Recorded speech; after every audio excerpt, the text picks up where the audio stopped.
இந்திய அரசியலமைப்பு உருவாக்கப்பட்டதைக் காண்போம். 1947 இந்தியா சுதந்திரம் கிடைத்த பிறகு, இப்போது நம்ம நாட்டுக்கான சட்டப் புத்தகம் தேவை என்று தலைவர்கள் முடிவு செய்கிறார்கள்.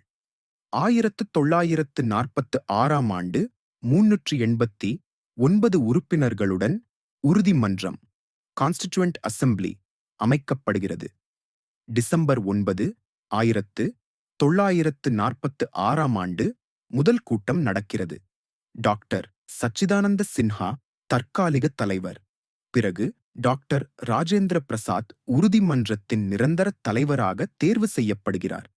ஆகஸ்ட் 29, 1947 வரைவுக் குழு அமைக்கப்பட்டது. தலைவர் டாக்டர் பாபா சாஹேப் அம்பேத்கர். அம்பேத்கரும் குழுவும் உலக அரசியலமைப்புகளை படித்து இந்திய சூழலுக்கு ஏற்ற சட்டங்களை உருவாக்கத் தொடங்கினர்.